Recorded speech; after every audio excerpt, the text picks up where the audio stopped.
Welcome to my channel. आज हम लोग फिर से एक बार निफ्टी का एनालिसिस करते हैं काफ़ी टाइम बाद। आज एक छोटा सा पुल बैक, और जो भी बोले मतलब बड़ा सा पुल बैक भी आप बोल सकते हो। 400 पॉइंट्स का निफ्टी ने दिया था, 1.78% का अपसाइड का मूव। सो कल अगर कल की क्लोजिंग देखेंगे तो कल काफ़ी मार्केट गिरा हुआ था, मतलब ऑलमोस्ट 2.6% माइनस में क्लोजिंग दी थी। और लग रहा था कि आज के दिन भी गैप डाउन होने की प्रोबेबिलिटी काफ़ी हाई थी, बट जो न्यूज़ आई थी ट्रम्प की, तो उस वजह से मार्केट ने एक अच्छा खासा गैप अप दिया और उसके बाद उसको सस्टेन करने की भी कोशिश की थी। थोड़ा सा देखते हैं, अगर हम लोग डेली चार्ट पे जाते हैं, वीकली चार्ट पे जाते हैं, तो देखिए फिबोनाची रिट्रेसमेंट में को काफ़ी ज़्यादा मैं यूज़ करता हूँ। तो अगर मैं बॉटम से टॉप को फिबोनाची लगा के देखता हूँ, तो मार्केट जो है बेसिकली ये देखेंगे 61.8 का जो लेवल है, ये काफ़ी गोल्डन जोन बोला जाता है फिबोनाची रिट्रेसमेंट में।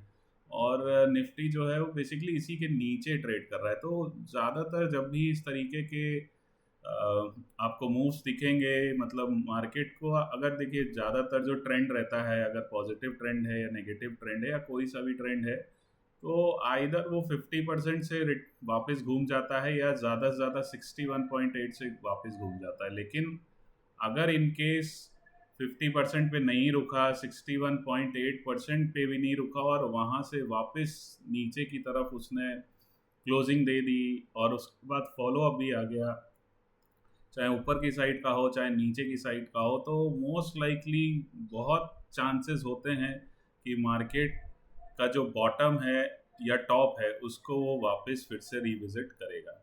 मोस्ट लाइकली अभी भी 21,760 का ये जो कैंडल है जो 7 अप्रैल को बनी थी, ये इंटैक्ट है। और मुझे लगता है कि आने वाले टाइम पे हमको ये 21,743 का लेवल दिखना चाहिए। बट सी, हर एनालिसिस एक व्यू होता है। सो इफ एंड बट हर चीज़ में होता है। एक चीज़ और मैं कहूँगा कि मार्केट में ये इस तरीके का जो मूव आ रहा है, कल एक बहुत परसों बहुत सेलिंग आई, फिर एक काफ़ी डोजी कैंडल आई, ऊपर से सेलिंग आ गई, और आज एक पॉजिटिव मूवमेंट रहा है, बट बहुत ज़्यादा नहीं, क्योंकि अभी इसके बाद फॉलो अप आएगा तभी। तो देखिए 61.8 का जो लेवल है जब टूटता है, तो मार्केट अगर बहुत तेज़ी से उसको बाउंस बैक करके रिकवर कर लेता है, तभी हमारा जो व्यू है बॉटम या टॉप को रीच करने का, वो नल एंड वॉइड हो जाता है। लेकिन अगर मार्केट टाइम पास करता है, थोड़ा बहुत नीचे आया, ऊपर गया, साइडवेज हो गया, तो मैक्सिमम चांसेस यही होते हैं कि मार्केट वापस 21,750, ये जो बॉटम है, इसको रिविजिट करेगा। अब हम इसमें लगा लेते हैं ईएमएस को। ज़्यादातर मैं 20 और 10 ईएमएस को यूज़ करता हूँ। ज़्यादातर चांसेस क्या होते हैं कि मार्केट अपने ईएमओ को विजिट करता है और फिर वहाँ से वापस एक डाउन साइड का मूवमेंट देता है। लेकिन हम वीकली चार्ट पे अभी ना जाके हम डेली चार्ट पे चले जाते हैं। तो डेली चार्ट पे देखेंगे तो जो हमारा ईएमए है 20 और 50 ईएमए, जो कि यहाँ पर हमको दिख रहा है 23,350 के आसपास, और ये वाला जो ईएमए है 23,900 के आसपास है। तो अगर मार्केट इसके ऊपर सस्टेन करता है, तब थोड़ा सा मैं बोल सकता हूँ कि मार्केट का बॉटम बनने के चांसेस बन गए हैं और मार्केट और ऊपर जा सकता है, यहाँ तक जा सकता है। ये जो वीकली चार्ट पे हम जाएंगे, और वीकली चार्ट के जो ईएमएस हैं 24,270 और 24,780, इनके ऊपर जब सस्टेन कर जाता है पूरी तरीके से, तब हम बोलेंगे कि ट्रेंड रिवर्स हो गया है, अब मार्केट नीचे नहीं जाएगा और यहीं से वापस कुछ टाइम पास करके वापस ऑल टाइम हाई निकल सकता है। तो ये दो कंडीशन फुलफिल होनी चाहिए, वो वीकली चार्ट के ईएमएस पे के ऊपर भी सस्टेन होना चाहिए और शॉर्ट टर्म में डेली चार्ट के ईएमएस पर भी सस्टेन होना चाहिए। अभी मैं क्या सोच रहा हूँ कि मार्केट कल हो सकता है फिर से पॉजिटिव रहे, और मे बी कल 23,320 के आसपास आए और यहाँ से आपको एक फॉल देखने को मिल सकता है। कल सेंसेक्स की वीकली एक्सपायरी भी है और परसों छुट्टी है, तो फ्राइडे वाले दिन हमको फिर से मार्केट ओपन देखने को मिलेगा। और आजकल काफ़ी न्यूज़ आ रही हैं ग्लोबल वॉर की वजह से, किसी भी दिन कुछ भी हो सकता है, बट क्योंकि हम एक एक न्यूज़ को ट्रैक नहीं कर सकते, हम अपने चार्ट्स को ही ट्रैक करते हैं। बेसिकली हमारा व्यू यही है कि मार्केट हो सकता है कि इस ईएमए को टेस्ट करे कल में भी फ्लैट खुले या गैप अप खुले या जैसे भी जाए 23,340-50 के आसपास ये जो ईएमए है वहाँ तक जाए, वहाँ पे फिर मार्केट अगर होल्ड करता है तो हो सकता है ये वापस इस ईएमए पर भी जा सकता है। लेकिन अगर यहीं पे कुछ एक सेलिंग टाइप का सिनेरियो या प्राइस एक्शन हमको देखने को मिलता है 23,350 के आसपास, तो वहाँ से एक अच्छी सेलिंग प्रेशर देखने को मिल सकती है। देखिए साथ साथ इसको आपको विक्स भी देखना चाहिए। देखिए आज जो विक्स था वो 7.4% डाउन था, इसलिए मार्केट ने हर डिप्स पे बाइंग दी थी। कहीं भी बहुत ज़्यादा आखिरी मोमेंट पे करीब थोड़ा बहुत 2 बजे के आसपास एक छोटी सी सेलिंग आई थी, लेकिन मोर और लेस पूरा जो मार्केट का ट्रेंड था वो अपसाइड ही था, बाय ऑन डिप्स ही था। सो आपको विक्स को भी देखना चाहिए। आज का विक्स 7.5 था तो मार्केट नेगेटिव था, तो ज़्यादातर जब विक्स डाउन होता है तो वो बुल्स के फेवरेबल होता है। अब इसको हम 1 घंटे के चार्ट पे चले जाते हैं और ईएमएस को हटा लेते हैं। सो ये 1 घंटे के चार्ट पे अगर हम देखेंगे तो मार्केट ने एक यहाँ पर ब्रेकआउट दिया हुआ है।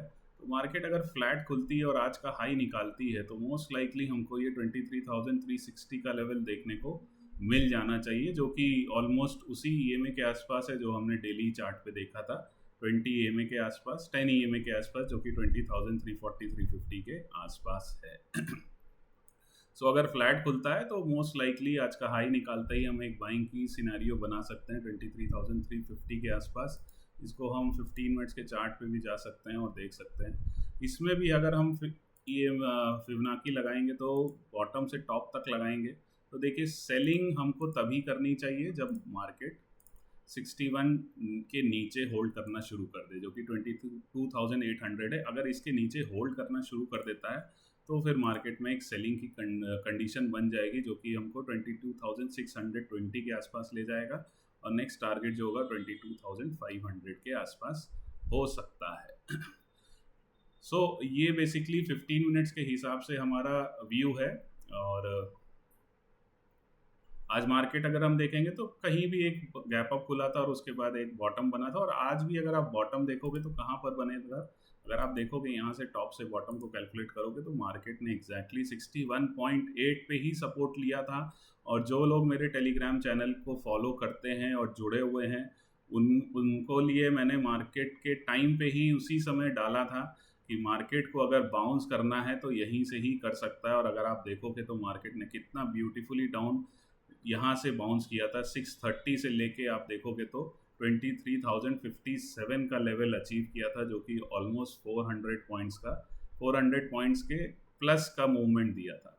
सो जिनको भी टेक्निकल एनालिसिस आता है अच्छे से, उनको फिबोनाची अपने साथ साथ ज़रूर एक कंफर्मेशन लेना चाहिए। देखिए फिबोनाची रिट्रेसमेंट ही एकमात्र ऐसा इंडिकेटर नहीं है जिसके आप भरोसे ही सारा काम करो, लेकिन अगर आप प्राइस एक्शन को जानते हो, ट्रेंड को जानते हो, तो उसके साथ आपको फिबोनाची रिट्रेसमेंट अगर आप यूज़ करते हो तो आपकी टेक्निकल एनालिसिस में और एक अच्छा एज आपको मिल जाएगा।